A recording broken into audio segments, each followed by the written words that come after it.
seguinte: então se levantou Abraão pela manhã de madrugada e tomou pão e odre de água e deu a Agar, pondo-o sobre o seu ombro. Também lhe deu o menino e despediu-a. E ela partiu andando errante no deserto de Berseba. E consumida a água do odre, lançou o menino debaixo das árvores e foi assentar-se em frente, afastando-se à distância de um tiro de arco, porque dizia: que eu não veja morrer o menino. E assentou-se em frente e levantou a sua voz e chorou. E ouviu Deus a voz do menino, e bradou o anjo de Deus a Agar desde os céus, e disse-lhe: que tens, Agar? Não temas, porque Deus ouviu a voz do menino desde o lugar onde está. Erga-te, levanta o menino e pega-lhe pela mão, porque dele farei uma grande nação. E abriu-lhe Deus os olhos, e viu um poço de água, e foi encher o odre de água, e deu de beber o menino. E era Deus com o menino, que cresceu e habitou no deserto, e foi flecheiro. E a passagem dessa mulher está na minha cabeça há tem uns 2 dias. Eu fiquei tentando imaginar o que Deus queria comigo. Bem, talvez eu conversando com vocês, eu descubra. E eu não sei, talvez alguém ache a resposta em algum lugar. Todo mundo conhece que Agar não é a esposa de Abraão. Era uma serva e ela entrou numa furada da patroa. Por quê? Porque Deus fez uma promessa ao seu patrão e ela não conseguiu entender a promessa e tentou dar uma mão para Deus. E deu no que deu. Agar teve um filho. Só que logo em seguida Sara também teve um, que era o filho da promessa. E começou a confusão. Como Sara não precisava mais de Agar, e estava incomodado com a presença tanto da mulher que começou a se achar como do filho, foi no marido: ó, isso aí não tem parte com a gente não, você é escravo, está se achando demais, despede. Pensa para a cabeça do marido e tentar decidir uma situação que foi a esposa que entrou e botou ele ainda. Falou: agora eu tenho que despedir. E o menino era filho. Como é que você pega alguém das suas entranhas e manda embora? Teria coragem? Eu acho que todo mundo aqui com filho já suficiente consegue tentar imaginar o que eu estou falando. Como é que eu vou pegar o meu filho? É meu filho, não é seu filho, mas é meu filho. Vou mandar embora. Como é que eu faço isso? E ele fez a única coisa que ele podia fazer: e orar. Talvez essa é a noção desse ambiente aqui. Criar esse ambiente em todo lugar. Eu acho que Abraão aprendeu muito bem a fazer todos os ambientes dele de oração, principalmente do seu lar. Abraão, quando chega na terra e Deus fala: essa terra, a primeira coisa que ele levantou foi um altar. Ele não ficou no lugar que Deus falou com ele, mudou para outro lugar, mas outro lugar ele levantou o altar. Onde ele passava, ele deixava o altar. Então ele sabia muito bem que a importância de buscar a Deus, seja qualquer lugar que ele estivesse, abençoar aquele lugar com a bênção de Deus, porque sabia que quem abençoava dele é Deus. Se Deus estivesse por ali, a bênção era certa. Então ele foi buscar a Deus. Buscou e Deus falou: faz o que sua mulher pediu. Pensa na cabeça pipocando. Você quer fazer o contrário de Deus sobre aquela situação. Quer que Deus te dá uma resposta, e a resposta talvez não seja aquela que: poxa, eu vou despedir meu filho. Mas como ele era inteligente, e mesmo cortando o coração, ele resolveu despedir a mulher. E despedir o menino. Mas por causa de uma coisa. Porque qualquer um, eu acho que agora que tem um bebezinho muito mais, qualquer pai: o que vai acontecer com meu filho? Eu vou mandar embora, o que vai acontecer com os meus filhos? Eu não vou poder proteger, eu não vou cuidar. Mas que bom que Abraão foi buscar a resposta no lugar certo. Porque a primeira coisa que Abraão ouviu de Deus foi: ei, eu te fiz uma promessa. que você seria pai de uma nação. E desse menino que você está mandando embora, eu farei também uma nação. Foi a primeira. Você lê o texto um pouquinho antes, você vai ver Deus falando isso com Abraão. Falando assim, na cara Deus estava dizendo, Abraão, quem vai cuidar dele sou eu. Abraão, quem vai cuidar dele, ele vai, não vai ficar perto de você. Mas onde ele estiver, quem vai cuidar dele sou eu. E tem mais, eu vou fazer dele uma nação. Ou quer dizer, Deus está falando assim, eu vou cuidar tanto dele que ele vai prosperar, onde ele estiver. Olha qual a importância de ele ter noção e chamar realmente para Deus, para junto e para perto da nossa vida. Olha como é importante esse ambiente. E não é só esse ambiente aqui, estão as famílias e os parentes. É você fazer isso no individual, dentro do seu lar sempre que se pode. Lá em casa, de vez em quando, eu pego a turma. Vamos pro quarto. Fazer o quê? Devocional, vamos orar. Um dia eu resolvi deixar de não ler a palavra, não dar nenhuma mensagem. Aí ele falou, pai, você não vai pregar não? Quando você cria essa expectativa, você já está criando aquilo que é necessário, um ambiente de bênção para sua casa e sua família. E os papais de plantão, a responsabilidade é sua. Esquece, a responsabilidade é do papai, é do sacerdote. Isso é princípio. Isso é princípio. Não se espera a mulher chamar. É o homem que chama. É o homem que toma a frente. Se você respeita o princípio, você tem a bênção desse princípio. Se você não respeita esse princípio, você perde a bênção dele e fica com a consequência do erro nele. É simples assim. Bem, Abraão em paz com Deus, porque quem ia cuidar do filho dele era maior, despediu. Só que a gente tem uma mulher que entrou numa encrenca, que não tem essa noção de princípio e não conhecia esse Deus que Abraão serviu, e foi. Aí a Bíblia dá um trecho que é bem doído. A mulher não sabia, pensa a mulher tomando choque, olha, vou ter que mandar você embora. Mandar embora eu vou para onde? Não, você decide. Eu vou te dar suprimento para o caminho. E você decide onde ir. E a Bíblia diz que ela saiu errante. A palavra sair errante é sem destino. E eu acho que Deus mexeu muito no meu coração quando eu li essa palavra, porque é você sair para um lugar, você sair numa direção, e não existe destino para você chegar, você só vai sair pensando que pode, ao chegar num lugar bom, talvez seja expectativa, mas sair sem saber onde encontrar esse lugar bom, onde vai ser esse lugar bom, é a pior coisa do mundo. E a Bíblia fala que essa mulher saiu, não tinha o que fazer, saiu, foi mandada embora, foi expulsa. Saiu errante, sem destino. Para onde eu vou? Volto para o Egito? Onde eu fui pega por ele, fui presenteada por ele? Para onde eu vou? Não tenho meus parentes, eu era escravo num castelo. O que eu vou fazer? Vou chegar com um menino lá? Saiu errante. Que coisa triste é um homem ou uma mulher sem destino. Chega onde? Ela ficou parada no deserto, acabou o suprimento. Você não tem recurso para chegar ao fim, você tem um recurso para um caminho. E se acaba aí, se você não sabe o lugar de vai, você não consegue fazer cálculo. Você não consegue fazer nenhuma medida se vai dar ou não. Se você pode investir ou não. O que você vai fazer? Você não sabe. Você está pego de surpresa numa situação essa.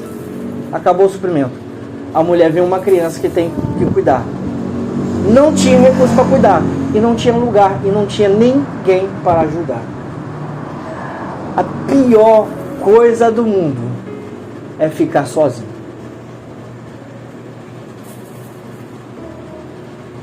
Alguém já se sentiu assim? Abandonado? Sozinho? Desamparado? Precisando de socorro? Não tem ninguém. Querendo ir para algum lugar e não sabe para onde ir. Querendo chegar em algum lugar, mas chegar aonde? Não sei onde chegar para fazer dar certo. O menino estava chorando, queria comida. Criança é assim. Criança não sabe. Não sabe de onde vem, não faz força. Começa a gritar, chora, quero comida, quero água, e acabou tudo. E pai desesperado. Pai, se tiver no prato, ele dá. E se não tiver? Mãe desesperada, dá o que tiver. E se não tiver? Não fala nada com o menino, encosta o menino, deixa ele gritando e vai chorar num canto.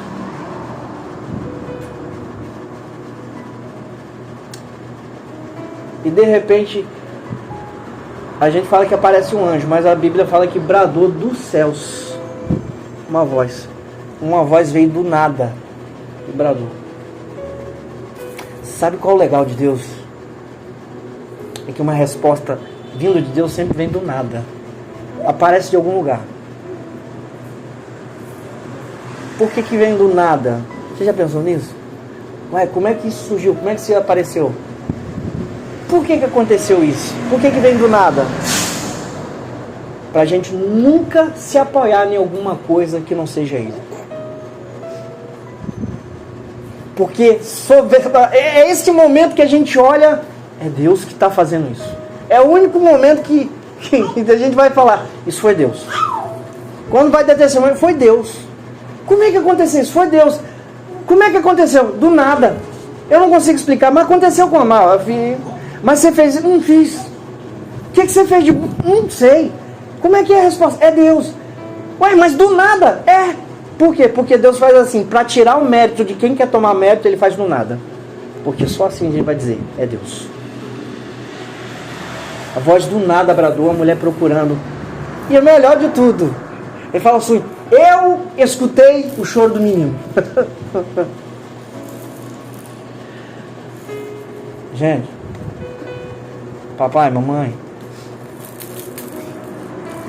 Deus escuta tudo, até choro. E choro significa muito para Deus. Até hoje eu lembro quando eu mudei para Cambori, aquela zona dentro do apartamento. Bagunçado, a gente foi dormir 3 horas da manhã. A gente demorou a dormir, né, Zane? Demorou a dormir. E 6 horas da manhã, Nicolas bate comigo naquele colchão, aquele clarão da janela que não tinha cortina. Pai, já acordei. Eu falei, já sei, né? Me acorda 6 horas. Eu tô vendo que você tá acordado. Pai, eu acordei para agradecer a Deus. Eu falei, poxa, que vergonha. Cheguei dentro do apartamento, não agradeci dele. Um menino levanta 6 horas da manhã e fala que levantou 6 horas da manhã para agradecer a Deus. Eu falei, que bom, filho. Ele, pai, eu estou levantando para agradecer a Deus, porque Deus me ouviu e me deu uma casa com piscina. Deus escuta o choro dos filhos.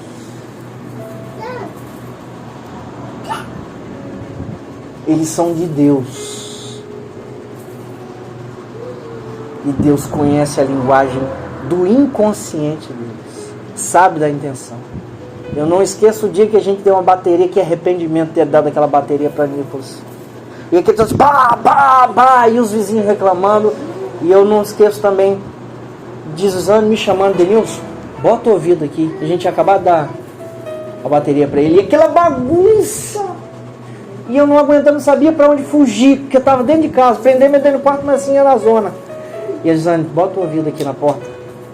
Eu botei. Nicolas, quantos anos ele tinha, Gisane? 2 para 3 anos. E a gente escutou aquela bagunça e Nicolas cantando lá dentro. Tu és fiel, Senhor, eu sei que Tu és fiel. Tu és fiel, Senhor, eu sei que Tu és fiel. E ainda que eu não mereça, permaneces assim.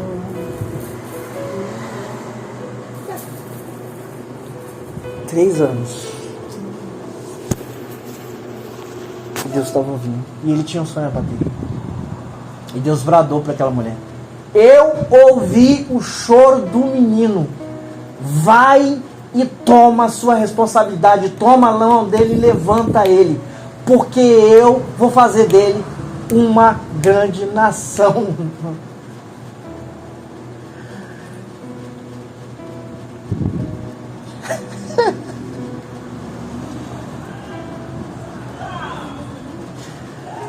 Deus não tem nada que impeça dele cumprir alguma coisa que ele falou, não interessa. Se tiver no deserto com nada, se acabou o recurso, se não tiver ninguém para ajudar, se não tiver um lugar para se refugiar, Deus vai estar lá. E quando Deus vai estar lá, Ele é sombra para o sol, Ele é descanso para o cansado, Ele é alívio para o choro, Ele é a fonte de água para o sedento, Ele é o pão para quem tem fome, Ele é o consolo para quem não sabe o que fazer, Ele é a companhia para aquele que está desamparado, Ele é o pai para aquele que está desamparado, é a mãe daquele que foi abandonado. Deus é tudo em qualquer situação, até no deserto. E às vezes a gente tem que ir para o deserto para que a gente veja que Ele é tudo isso. Vai. Agora dá uma olhadinha perto de você. Quando a mulher se vira, tinha um poço para encher o odre de água. Sabe por quê? Porque antes da gente chegar no deserto, Deus já preparou alguma coisa para aliviar o caminho. Deus nunca vai ser pego de surpresa conosco. O problema é que a gente não enxerga, a gente só enxerga o deserto. E às vezes Deus vai precisar: ei, olha para o seu lado. O que tem do meu lado? Olha para o lado. Tem um poço do seu lado. Existe um poço que a gente menospreza demais. A gente não precisa de ninguém para visitar essa fonte. Não precisa de chamar ninguém. Não precisa. A cura da minha filha, do meu filho, pode estar nas minhas mãos. Não precisa nem do médico. Não precisa da oração do pastor. E às vezes Deus vai me levar para um deserto para descobrir isso.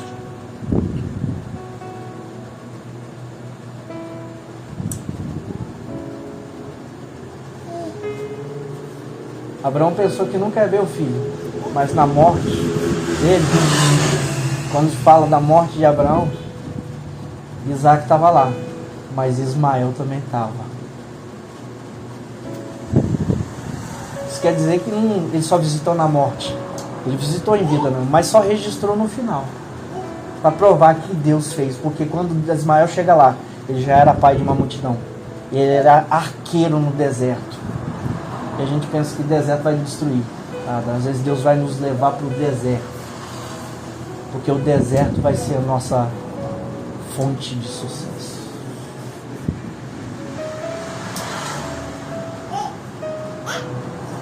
Que Deus em Cristo nos abençoe. E entender que Deus é fiel. Não é porque o recurso acabou que Deus não vai ter uma fonte de reserva. E nem nos vai fazer chegar no lugar da promessa que Ele fez.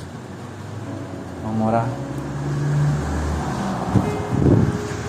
Tu és fiel, Senhor. Eu sei que Tu és fiel. Tu és fiel, Senhor. Eu sei que Tu és fiel. E ainda que eu não mereça, permaneces assim. Fiel, Senhor, Deus, fiel a mim.